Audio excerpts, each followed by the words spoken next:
हिंदी का ये काव्य खंड का लेसन 2 है जिसका नाम है आपका पद। मतलब यहाँ पे सूरदास का 2 गो पद दिया हुआ है टोटल। सूरदास का कितना पद है आपके पास? 2 गो। तो पहला पद यहाँ पे और दूसरा पद इसके बाद हम लोग पढ़ेंगे, ठीक है। और यहाँ पे जो आपको पद दिया गया है तो वो सूर सागर से लिया गया है, याद रहे। आपके बुक में जो पद दिया गया है वो किससे लिया गया है? तो सूर सागर से लिया गया है। सूर सागर सूरदास का ही रचना है। जैसे सूर सागर हो गया, साहित्य लहरी हो गया, राधा रसखेली हो गया, सुरसावली हो गया, ये सब किसका रचना है? तो सूरदास का रचना है। और आपके बुक में जो 2 गो पद दिया गया है वो सूर सागर से लिया गया है। बात समझे? यहाँ पे आपका लेखक का परिचय है। सूरदास किस काल के कवि थे? तो भक्ति काल के हो जाएगा। जन्म आपका 1478, ये अनुमानित है, मतलब फिक्स नहीं कि इतना ही, लेकिन अनुमान के आधार पर इतना ही है। और एक बात याद है कि जन्म कहाँ हुआ था? तो दिल्ली के निकट सिही में, लेकिन इसका निवास स्थान कहाँ था? तो वृंदावन, ब्रज क्षेत्र के आसपास, यानी कि गौ घाट में कभी रहते थे, कहीं वृंदावन में रहते थे, कहीं पारसोली में रहते थे, तो जगह बदलते रहते थे ये। अभिरुचि किसमें था? तो पर्यटन, यानी कि घूमने फिरने में, सत्संग में, कृष्ण भक्ति में, वैराग्य में, ये सब में उनका अभिरुचि था। इसके साथ साथ उनका दीक्षा गुरु कौन था? ये पूछता है एग्जाम में कि बताइए सूरदास का दीक्षा गुरु कौन था? तो याद रखना है महाप्रभु वल्लभाचार्य, ठीक है। ये भी पूछता है कि उसका क्या सिद्धांत था? तो उसका सिद्धांत था शुद्ध दैत्यवाद एवं पुष्टि मार्ग, ठीक है, यहाँ तक में। उसके बाद दीक्षा काल, मतलब कब लिया था इन्होंने दीक्षा? तो 1509 से लेकर के 1510 तक में। दीक्षा मतलब नहीं बोलते हम ये गुरु का दीक्षा लिए हैं, दीक्षा दिलवाना दीक्षा मतलब होता है आप किसी चीज़ का पालन कर रहे हैं, आप वहाँ पे संकल्प ले लिए कि हम इस चीज़ का पालन करेंगे। आप बात समझे? आप कृतियाँ क्या क्या है? तो जैसे पहले ही बताएं, सूरदास, साहित्य लहरी, राधा रसखेली, सुरसावली, और इनको वात्सल्य के अद्वितीय कवि कहा जाता है, ये याद रहे। और एक विशेष बात याद रखिएगा कि ये जन्म से ही क्या थे? अंधे थे, इसलिए इसका नाम क्या पड़ गया? सूरदास। बोलते हैं ना कि सूरदास है, क्या दिखता ना तो सूरदास ऐसा क्यों बोलते? क्योंकि जन्म से ही क्या था? अंधा था। मृदुल मतलब मीठा बोलने वाला, विनम्र व्यक्ति था, कोई झंझट मंझट नहीं, आराम से बोलता था। निरअभिमानी, इसमें कोई किसी प्रकार का अभिमान नहीं था, सबके साथ एकदम अच्छे से बात करते थे। अंतर्मुखी, काफ़ी ज़्यादा इनमें ज्ञान भी था। अब पहला पद को ध्यान से समझिएगा। देखिए, आपको पता है कि सूरदास किसके भक्त थे? तो कृष्ण जी के भक्त थे। तो जो इनका पद होगा वो भी किस पे आधारित होगा? कृष्ण जी पे ही होगा। जैसे पहला पद में देखिए कहा जा रहा है, जागिए ब्रज कुंवर कवल कुसुम फूले। हिंदी ध्यान से समझना है, क्योंकि हिंदी से ही आपको क्वेश्चन आंसर बनेगा और क्वेश्चन आंसर से ही आपका ऑब्जेक्टिव बनेगा। तो देखिए, जागिए ब्रजराज कुंवर, तो ब्रजराज कुंवर किसको कहा जाता है? कृष्ण जी को। कंवल कुसुम फूले, मतलब कमल, कंवल मतलब हो जाएगा कमल, और कुसुम मतलब क्या होता है? फूल। कमल का फूल अब क्या हो गया है? खिल गया है। कमल का फूल भोर में खिलता है, 4 बजे 5 बजते वो खिल जाता है। कुमुद वंद संकुचित भय, और जो कुमुद फूल है वो अब क्या हो गया है? संकुचित, मतलब सिकुड़ गया है। कुमुद का जो फूल होता है वो रात में खिलता है और सुबह होते वो क्या होता है? सिकुड़ जाता है। तो वही कहा जा रहा है कि जागिए ब्रज कुंवर कवल कुसुम फूले। बोला जा रहा है कि हे ब्रज कुंवर, मतलब हे कृष्णा, अब जागिए, कमल का फूल खिल चुका है, जो कुमुद का फूल है वो अब क्या हो गया है? सिकुड़ गया है। फिर आगे देखिए क्या बोल रहा है, भृंग लता भूले। भृंग मतलब होता है भौरा, समझते हैं ना? भौरा समझते हैं ना? काला काला भिन भिन भिन भवरा बोलते हैं उसको। हाँ, तो भवरा लता पर क्या कर रही है? मंडरा रही है। यहाँ तक समझ में आया आप लोगों को? क्या इसका हिंदी हो गया? तो यहाँ पे कहा जा रहा है कि हे कृष्ण, कमल का फूल खिल चुका है, कुमुद का फूल क्या हो गया है? संकुचित हो गया है। फूलों पे कौन मंडरा रहा है? भवरा मंडरा रहा है। यहाँ तक में दिक्कत है किसी को? फिर अगला में देखिए क्या बोल रहा है, तमचुर खग रोर सुनहु बोलत बनराई। क्या हो जाएगा समझिएगा? तंचुर मतलब होता है वही जो आजकल बंद चल रहा है, मुर्गा। खग मतलब क्या हो जाएगा? अरे वाह, खग मतलब खरगोश। खग मतलब पक्षी होता है। तो मुर्गा, पक्षी, रोर मतलब होता है हल्ला। सुनहु मतलब समझ गया ना? सुनाई दे रहा है। बोलत बनराई मतलब होता है, देखिए बन आपको दिख रहा है ना? तो बन मतलब क्या? पेड़ पौधा। मतलब क्या हो जाएगा इसका हिंदी? पेड़ पौधे से मुर्गा पक्षी क्या कर रहे हैं, हल्ला सुनाई दे रहा है। पेड़ पौधे से मुर्गा का, पक्षी का हल्ला जो है वो क्या कर रहा है, सुनाई दे रहा है। दिक्कत है। फिर आगे देखिए क्या बोल रहा है, रामती गौ खरीकानी में, खरीकानी मतलब होता है गौशाला जहाँ गाय रहता है। रामती, गाय रामता है, पता है ना आपको, क्या बोले, रामना नहीं समझते हैं, आवाज निकलता है ना गाय, उसी को कहते हैं रामना। गौशाला में गाय क्या कर रही है, राम रही है। बछड़ा हित धाई, किसके लिए, बछड़ा के लिए। वो दौड़ के बछड़ा के पास जाना चाहती है दूध पिलाने के लिए, बराबर न पिलाती है, तो वही इसलिए वो गौशाला में क्या कर रही है, राम रही है कि अब वो कहाँ जाएगी, अपने बच्चे के पास जाएगी, बछड़ा के पास जाएगी। विधु मलिन, देखिए विधु मतलब होता है चांद, तो चांद अब क्या पड़ गया, मलिन, मशीन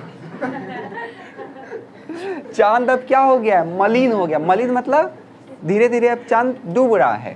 रवि प्रकाश मतलब, रवि मतलब होता है सूर्य, और सूर्य क्या हो रहा है, निकल रहा है। चांद धीरे धीरे अब छिप रहा है और सूर्य धीरे धीरे निकल रहा है। गावत नर नारी, और भोरे भोर नर और नारी क्या कर रहा है, गा रहा है।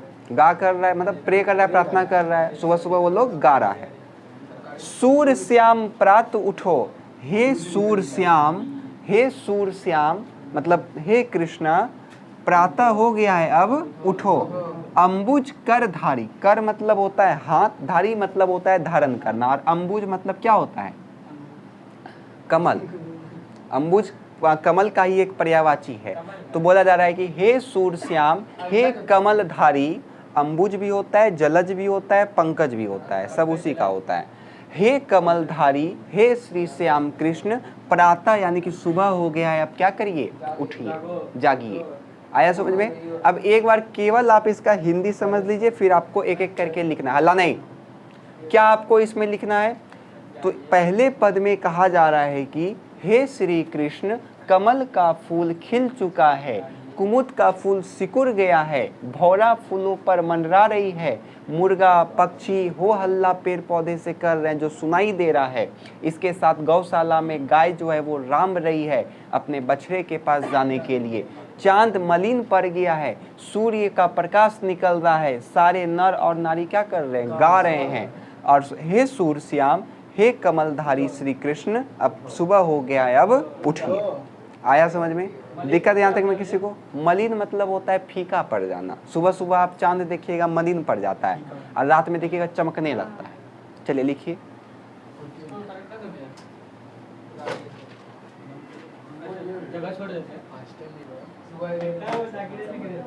लिखिए, हे ब्रज कुमार,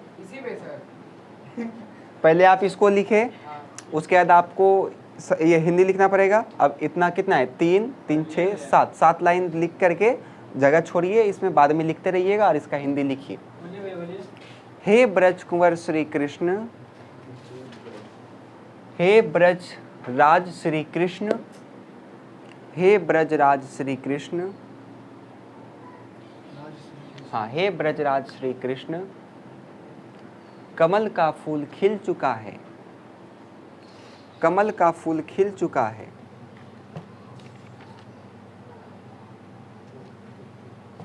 कमल का फूल खिल चुका है। लाइन चेंज करिए, कुमुद का फूल सिकुड़ गया है, कुमुद का फूल, हाँ लाइन चेंज करके ये वाला, कुमुद का फूल सिकुड़ गया है, कुमुद का फूल सिकुड़ गया है, हाँ सिकुड़ गया है। फूलों, कोमा दीजिए, फूलों पर मंडरा बन रहा, भंवरा मंडरा रही है। पहले लिखें, कुमुद का फूल सिकुड़ गया है, कोमा दीजिए, नहीं लता लीजिए, लता पर भौरा मंडरा रही है, कोई दिक्कत नहीं है। भौरा मंडरा रही है, भौरा मंडरा रही है। फिर लाइन चेंज करिए, लाइन चेंज हो रहा है, पूर्ण विराम देते चलिएगा। मुर्गा पक्षी, मुर्गा पक्षी का हल्ला,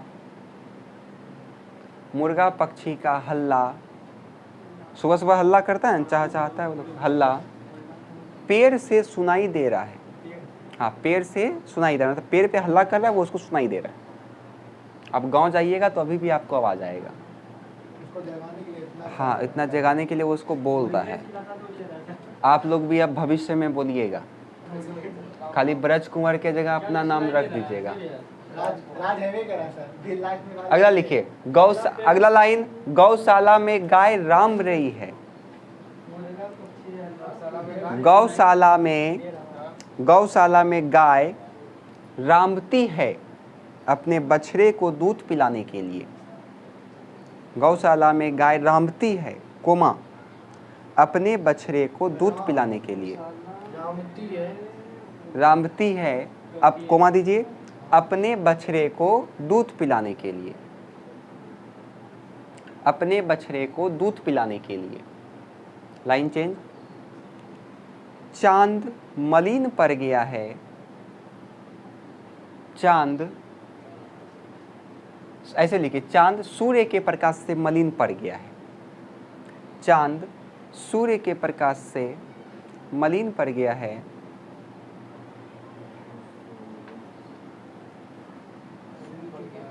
मलिन पड़ गया है अर्थात सूर्य उदय हुआ, अर्थात सूर्य का उदय हुआ है।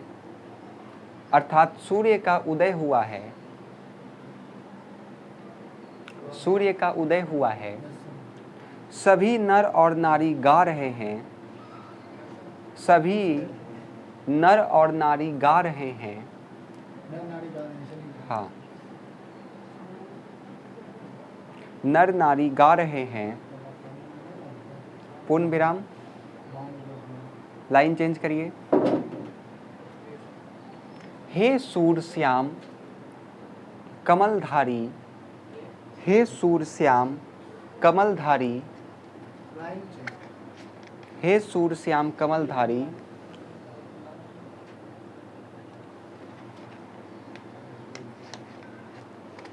प्रातः हो गया है, उठिए। प्रातः हो गया है, उठिए। चलिए जल्दी से इसको लिखिए हिंदी।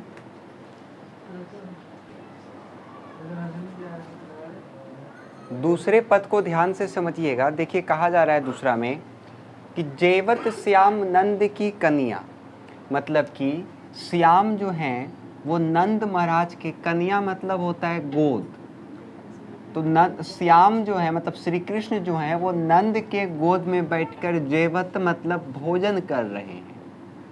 ठीक है, अब देखिए सुबह हो गया है और हमारे कृष्ण कन्हैया जाग गए हैं और वो नंद यानी कि उसके पिताजी के गोद में बैठ करके वो क्या कर रहे हैं, तो भोजन कर रहे हैं। कछुक खात मतलब कुछ खाते हैं। कछु धरनी गिरावत, और कुछ धरती पे क्या कर रहे हैं, गिरा रहे हैं। धरनी मतलब क्या होता है, पृथ्वी।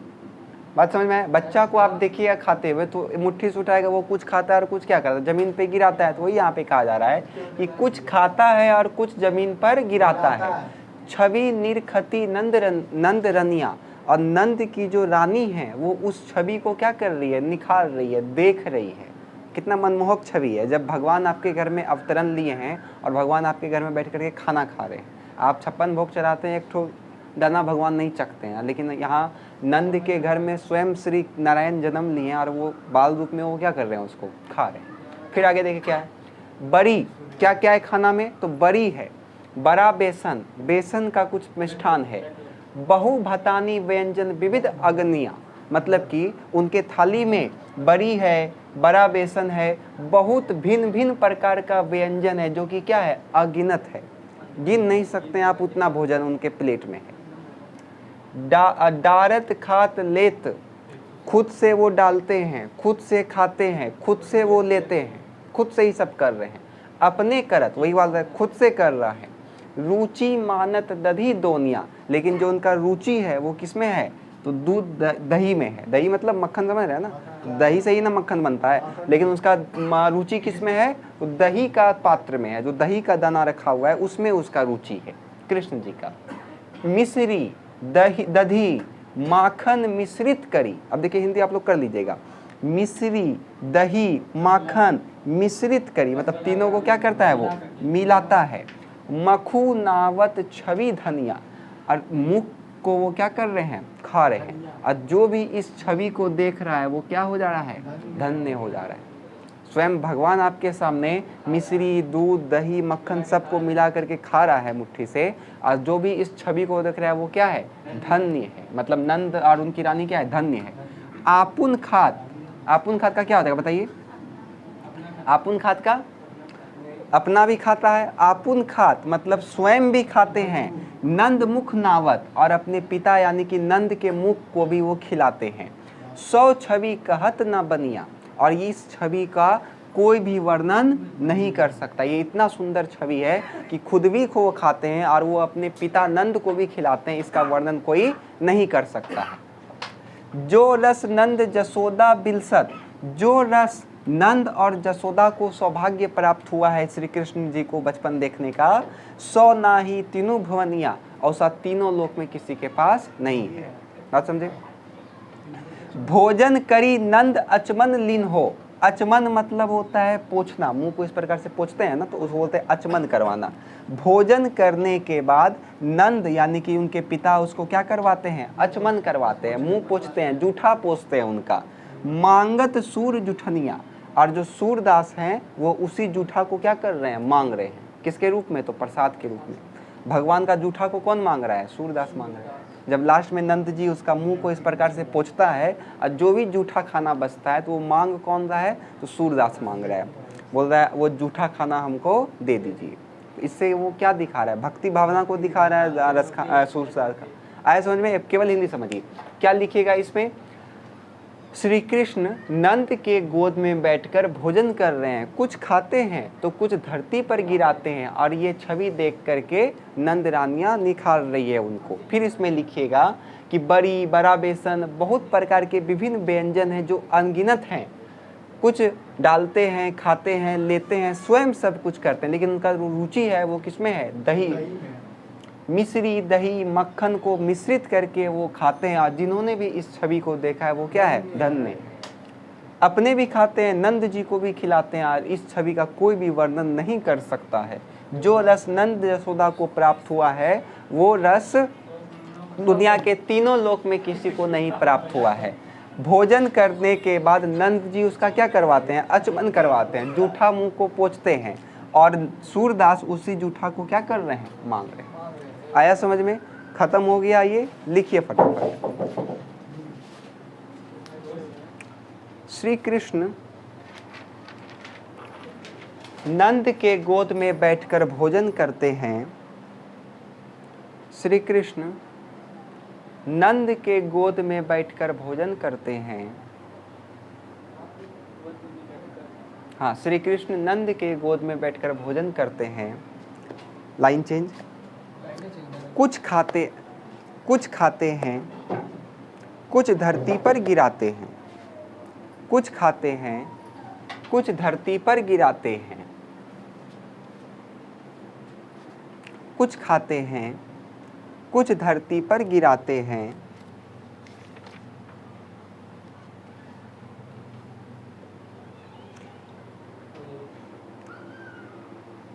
इस छवि को नंद की रानी देखती हैं।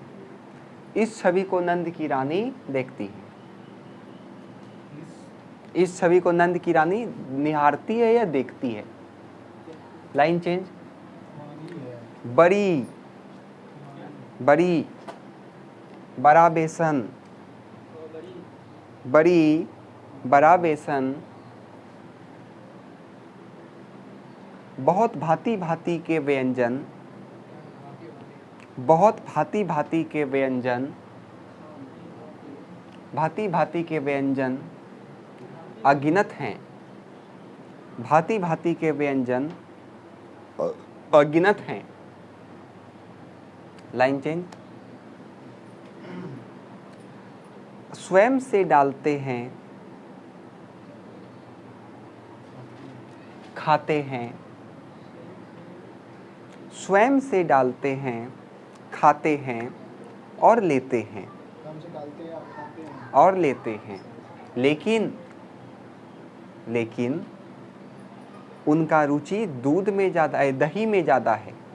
उनका रुचि दही में ज़्यादा है, लेकिन उनका रुचि दही में ज़्यादा है, लेकिन उनका रुचि दही में ज़्यादा है। मिश्री, लाइन चेंज, मिश्री, दही, माखन, मिश्री, दही, माखन मिला करके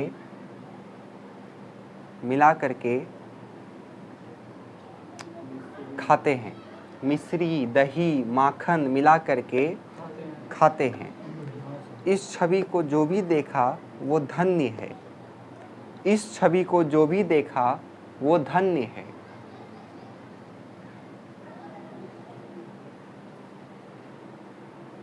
लाइन चेंज। वो स्वयं भी खाते हैं। हाँ, वे स्वयं भी खाते हैं, नंद जी को भी खिलाते हैं। वो स्वयं भी खाते हैं, नंद जी को भी खिलाते हैं। कोमा, इस छवि का वर्णन कोई नहीं कर सकता। इस छवि का वर्णन कोई नहीं कर सकता। इस छवि का वर्णन कोई नहीं कर सकता। Line change. जो नंद जसोदा को प्राप्त है, जो नंद जसोदा को प्राप्त है, तीनों लोक में किसी पास नहीं। जो नंद जसोदा को प्राप्त है, तीनों लोकों में किसी के पास नहीं। तीनों लोकों में किसी के पास नहीं। Line change. भोजन के बाद नंद उनका जूठन पोंछते हैं। भोजन के बाद नंद जी उनका जूठन पोंछते हैं। जूठन पोंछते हैं। भोजन के बाद नंद जी उनका जूठन पोंछते हैं, कोमा, उनका मुंह पोंछते हैं, हो गया, सॉरी, जूठन पोंछते हैं, मांगत सुन जूठनिया। और